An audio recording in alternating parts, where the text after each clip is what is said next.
Welcome back to Real Stories, Gary Barlow. We're taking a look at the great man himself, and we're doing it through anecdotes told by people that know him, love him, and have introduced him on TV.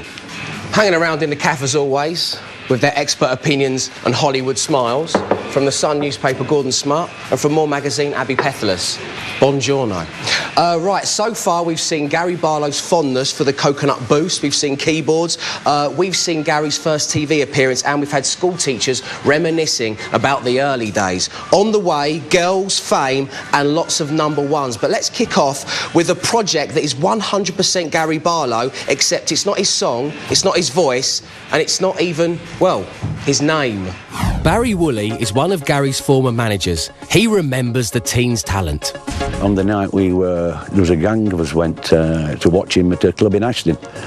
And Gary came on and he opened up with a couple of ballads, and then he changed into the moonwalk, which, you know, you shoot your head and say, where did he learn that from? I mean, he's not the best dancer in the world, and he'll admit that.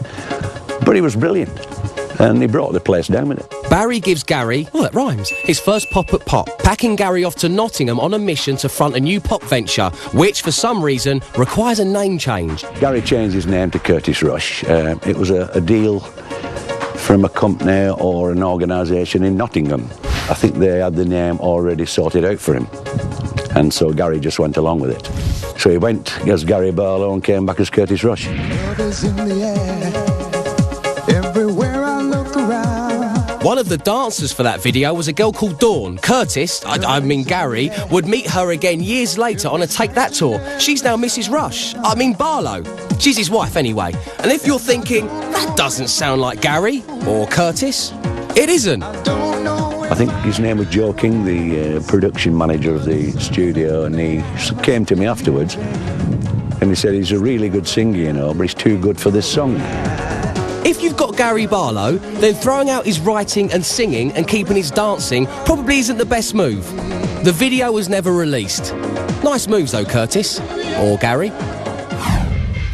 Well, I don't know about you, Pickles, but this show is full of surprises for me. Gary Barlow, he's setting fashion trends. He's moonwalking. I believe in part 3 he goes on to invent drum and bass. Gordon, Barry ends up in court with Gary when Take That hit the big time. He's virtually written out of Gary's autobiography. Are there legions of angry ex-managers and bandmates and producers that just make gold dust for you when you're writing for the paper? Not so much gold dust, more bread and butter, aren't they, really? Right, I wouldn't give them credit of gold. The thing with these guys, right, they're previous or former managers and bandmates for a reason. If you can't manage Gary Barlow, then you're useless, because the man's a talent. Yeah, that's a very good point as well. And Abby, I mean, if we take a look at Gary and his partner Dawn, it's like a rom-com plot. It's such a great story. Obviously, they met when they were really young. She was a dancer and he was just starting out. But then years later, she was one of his backing dancers again, and then they got married. And, you know, she really stuck by him through the whole Robbie Williams phase, you know, when he got a bit fat. She didn't mind. He was out in the wilderness. Yeah. And, you know, they're really happy and in love, so it is a great story. Which is always nice to hear. Right, back to our story then. We're now entering the 1990s and things are on the up. Mainly Gary's hair, but his career's not doing too badly either. He's heading to a big city. He is in fact a man with a plan. It's 1990 and Gary gets in his red Ford Orion and takes his spiky blonde hair to a meeting with Manchester-based manager Nigel Martin-Smith, who's previously had a number 7 hit with Time Warp by Damien. On listening to Gary's demo, Nigel offers him a place in his British version of US smash hit boy band New Kids on the Block. Together with school kid Robbie, painter and decorator Jason, bank teller Mark and car painter Howard, Gary joins Take That.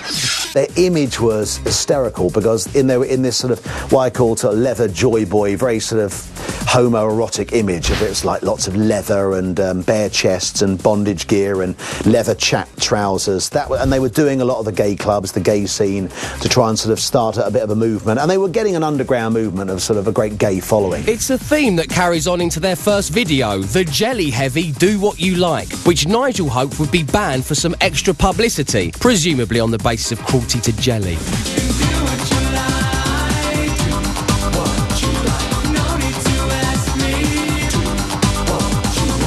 That's first TV appearance is on Pete Waterman's The Hitman and Her, live from Manchester. Happy to be on the show. They saw this as a big, step forward. This was their launch. I didn't really pay that much attention. All I remember on The Hitman and Her, they were probably one of the worst groups we ever had on. I mean, without a doubt. By this time, Take That have discovered the audience that will make them huge. Teenage girls, and lots of them. Take That were desperate to be famous. They would turn up in the office, they would go around the entire Smash Hits office with pen and post-it note and take people's tea orders, and it was just incredible. So you'd have a member of this band in some kind of like skimpy kind of leatherwear walking around asking if you want one sugar or two. Really weird. Next single, Promises, breaks the top 40. Million Love Songs, written years ago in Gary's bedroom, goes top 10, as does It Only Takes a Minute, Why Can't I Wake Up With You, and Could It Be Magic. Pray, again written by Gary, is Take That's first #1 record. It's 1993, and Gary Barlow is 22 years old.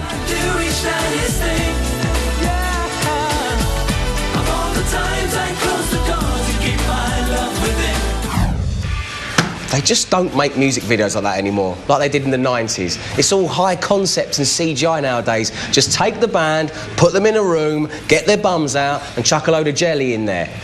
Must suggest that one to the Saturdays.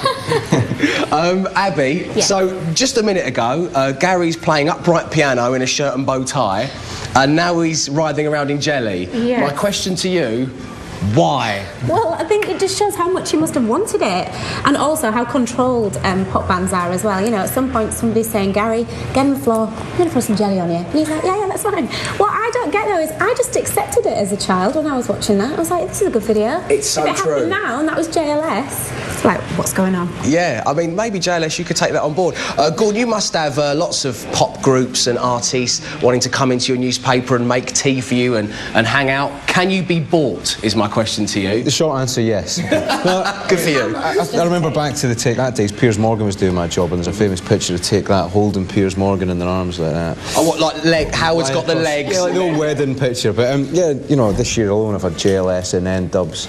I'm always getting asked out for dinner, paintballing, bowling, stuff like that. Pointless really, because I don't actually enjoy any of that. Right, you just want to sit in the cafe and chat about Gary Barlow. I want to sit in the cafe and talk to you. Happy days. Now we move on to a time in Gary's life when he's had more #1s than the Wembley crowd at half-time. Take That are big. Well, no, they're not big, they're huge. In fact, they are massive. In fact, they're bigger than Beatles. Abby, could you do that for me? Bigger than Beatles. Proper northerner. In the mid-1990s, the world is in the grip of Take That mania. Gary and his mates are becoming the biggest selling UK pop group since the Beatles. Relight My Fire, #1. Babe, #1. Everything Changes, #1. Sure, #1. Their fame in the very early 90s was quite incredible because, of course, there was no pop music 2 years before. Up to this point, it was rock bands who were selling out big venues, but they were selling out arenas, which no modern-day pop band had ever done. Like a fat man on a narrow pavement, Take That are unavoidable, gurning merrily at the world from the covers of countless magazines. Their merchandise includes everything from jewellery and toothbrushes to their own dolls. Anywhere Take That go thousands of screaming fans, some of them surprisingly ingenious. I think in 1993, one fan tried to post herself to the band in a box that was delivered to the store, hoping that the band would actually sort of open it whilst they were actually in the H&B shop in Manchester. But naturally, we kind of sussed that there was something kind of going on. It didn't quite get through our security. Between 93 and 96, Take That win the Brit Award for Best British Single 3 times. And in 1995, they win 8 categories at the Smash Hits Poll Winners' Party. On April 8th, 1995, the boys released Back for Good. It makes charts history, the band's 6th straight single to go in at #1, topping the charts in 31 countries around the world. Probably gave me some kind of idea what it was like around Beatlemania time. Because obviously that was way before my time, to have tens of thousands of girls going mental. There is a simply wonderful story from around that time where Gary Barlow goes into a toy shop, wants to see all the Take That dolls that are just on the market, and he sees there aren't any ones of him, so he presumes that they've sold out due to popular demand. So with a certain swagger, he goes over to the sales assistant, and she tells him that if you buy the other 4, you get Gary free. It is heartbreaking. But in fairness, they probably didn't sell out because no one knew who he was. I've got the original doll from the original time. The person who gave this to us didn't want to be named on the television, lover. Who's that? That's not Gary. Jean-Claude Van Damme. Oh, thanks very much indeed. Jean-Claude Van Damme. There's a bit of the Jean-Claude Van Damme, a bit of Frankenstein, a bit of me about him. Yeah. But it certainly isn't Gary Barlow, is it? Gordon, you were saying that you spoke to Gary recently, not too long ago, and he brought this up. He still brings it up. I think it's something that scarred him very deeply. He's never quite got over it. In all fairness, though, I think that would upset all of us if we found out we were the bonus doll. Right, as you can see, we brought out the Garyometer. It's time to gauge, at this stage in his life and times, how well he's doing. Hot stuff is good. Hot pants, in my